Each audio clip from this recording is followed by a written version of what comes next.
Educated. Yeah, we want to be ignorant like him. Great. You happy now? I want my kids to amount to something. You're losing up the whole routine. Mr. Cohan, he's only trying to be a good father. He said this afternoon he wanted his children to have the chance he never had. You know, that's why he's never been anything more than just a song and dance man. Just a song and dance man? Foy, who is this charming young lady? She's my 5th grade teacher, Miss Williams. Oh, how do you do, Miss Williams? Hello. Well, if they had charming young ladies like you when I was in the 5th grade, I'd still be in school. You have an awful lot to learn. Say, Barney, didn't you tell Eddie why I drove up here? I didn't get a chance. Everybody was talking to me in algebra. Why did you drive up? Well, I've got a letter for you, Foy. You were too cheap to buy a stamp? Well, I'm not sure I'm going to give it to you. You know where I was yesterday? No. Well, don't you ever read the papers? No, I spent all my time curled up with Dr. Elliott's 5-foot shelf. Well, I think I know where you were. You were at the White House, weren't you? Well, you go to the head of the class, Miss Peaches and Cream. You're exactly right. This song and dance man was at the White House. Even you can't take over without an election. Well, I'm not so sure, Foy. You know what the man in the White House said to me? No. I'd rather be Cohan than president. Now, what do you think of that? I think I'll cash in my government bond. Everybody knows that I've got a lot of ham in me, and you won't be surprised to know that I brought along this wonderful little thing right here. Now, what you see? Now, Foy, you know what that is? Yeah. It's a great imitation of a congressional medal. Imitation?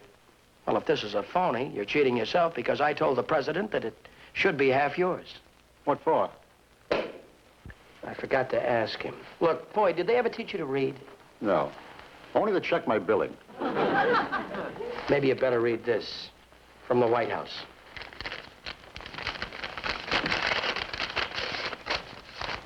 Anybody see my glasses? Get the glasses for me. You mean these? What's the big idea? I've been studying too hard.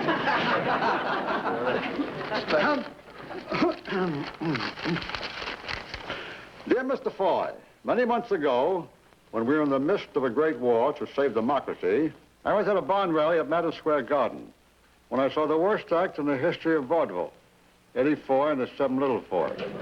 He just lost 8 votes. Oh, go on.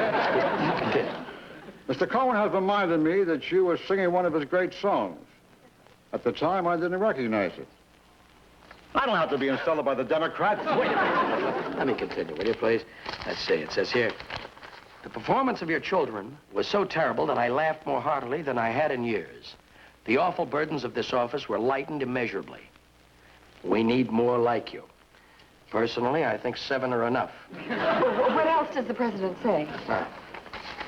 He says, I understand from Mr. Cohan that you and your entire family will be appearing at the Adelphi Theater here in Washington next week. I would appreciate it if you would reserve 4 box seats for me. The pressures of the presidency are increasing daily, and I look forward eagerly to the laughter and enjoyment you and your children can bring. If you will guarantee they are still as unspoiled and untalented as the last. Untalented. I guaranteed it in writing, Foy. You can't give up show business now. We sold 4 box seats. Can, huh? How many kids does the president have? What does he know about raising a family? Since when did you become an expert? I'm doing the right thing by my kids. And not even the President of the United States is going to tell me any different. Didn't you vote for him? I thought I was marking my racing form. You tell him the pressures of being a father are increasing daily. Yeah, but wait a And minute. I look forward eagerly to the laughter he gives me when I read about his administration in the Herald Tribune. If they got firing squads for actors, you're in trouble. Listen, he was elected into his job by the whole Democratic Party. I got these 7 kids single-handed. Yeah, you know, you're right, Foy, at that. The more I see of you, the more I realize your wife couldn't have given you any cooperation. If you and Barney want to spend the night, you're welcome. But you gotta get up in the morning and eat oatmeal like the rest of us. Hit the books. That orange juice is making him vicious.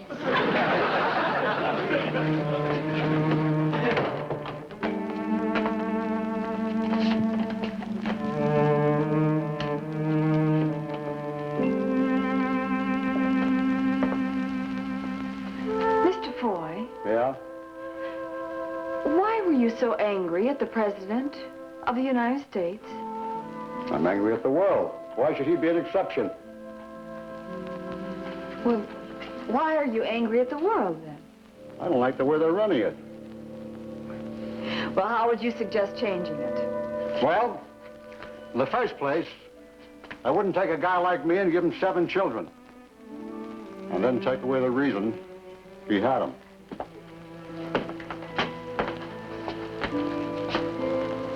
Your wife? What, are you writing a book or something? Who are you trying to fool? What does that mean? Don't fight sentiment so hard, Mr. Foy. It only gives you away as being the most sentimental man I've ever met. Say, is the bottom half of you as good as the top half? Yes, I think so. How'd you ever become a school teacher? I guess because I love children. How did you ever become a father? I don't know. I don't have any real talent for it. Oh, I think you have a great deal. Only you just don't know how to use it. What does that mean? You want so very much to do the right thing that you're losing sight of what it really is. Oh, you've lost me. You better sit down and explain that to me. Education isn't a monopoly of our school system, Mr. Foy.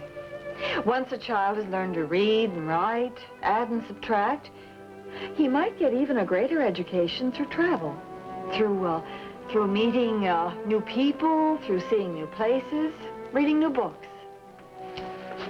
You mean the Gus Sun Times is as good as Harvard? The Gus Sun Time? Oh, it's a vaudeville circuit. Oh, I forgot. You don't speak variety. No, not as good as Harvard. But your children could have a private tutor until they were old enough to go to college. Being together with their father is much more important than being in a classroom. Do you know what their mother died of? No, I don't. Vaudeville. I beg your pardon? Vaudeville, Miss Williams. The good old 3 a day. I was so in love with it, I'd leave her home 3 or 4 months at a time, playing the circus. I didn't know that. I came home so seldom, for wonder I wasn't arrested for breaking and entering. But you did come home. Sure. That made me a big man, didn't it? But I knew my wife hated vaudeville worse than anything in the world. I still went back to it every time. I see. I wasn't even here when she needed me most. And when I took the kids into vaudeville, I knew she would never approve. I didn't know what else to do. Now you know? Now I know.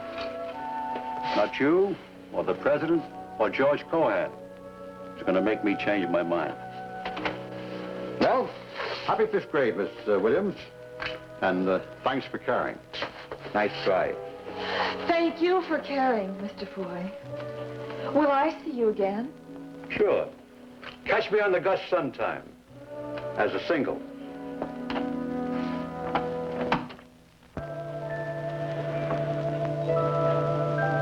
Pop?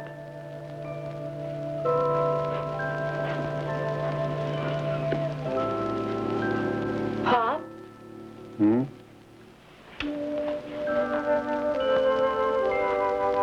Mary and I thought we ought to tell you. About Mom, I mean. You know when she was so very sick and you were away? Like you usually were. Well, she called us in one night and had a talk with us. She said that you really had 2 wives and that one was vaudeville. But she didn't mind because they both made you happy. She said anything that made you happy couldn't be bad. And it was something to be proud of. That you could make people laugh. And she said that she would be very proud if some of us had enough talent that we could follow in your footsteps. But it would take an awful lot of talent. If we break up the act, nobody wants you as a single, what are you gonna do? Who knows? I hear there's a big demand for brain surgeons. And you're going to be one? No. Well, I was going to donate my brains. Gee, Pop. Is it so terrible that we like vaudeville as much as you? Miss Williams said that she'd love to come along and be our tutor. That way we wouldn't miss out on any of our schoolwork. You gonna take the letter from the president lying down? Pop? What? Maybe it doesn't mean anything to you. But when I grow up, I'd rather be Foy than be president.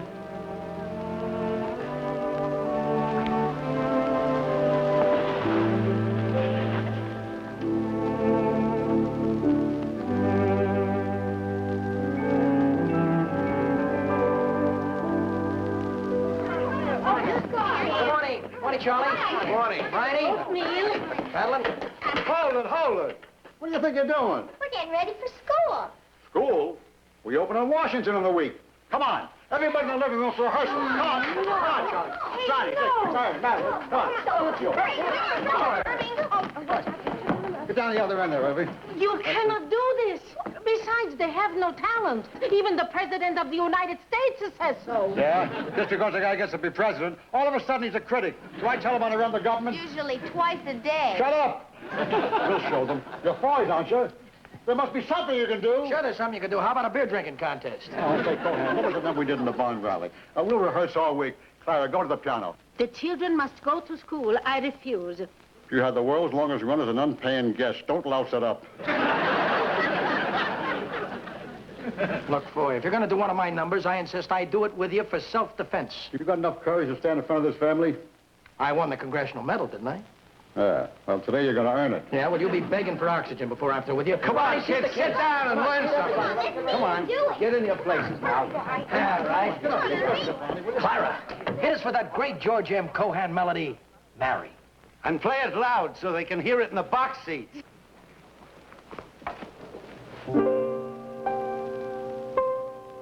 For it was Mary, Mary, plain as any name can be, but with propriety, society, we'll say Mary, but it was Mary, Mary, long before the fashion came.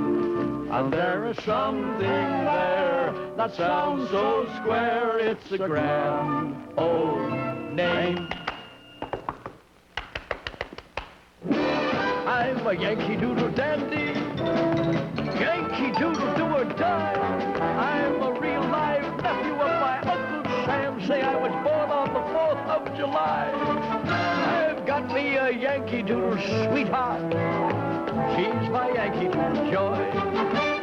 Yankee Doodle came to London just to ride the ponies. Keep your eye on the grand old flag. You're a grand old flag, you're a high flying flag, and forever in peace may you wave. You're the emblem of the land I love, the home of the free and the brave. Every heart beats where there's never a postcard brave. But forgotten. Keep your eye on that grand old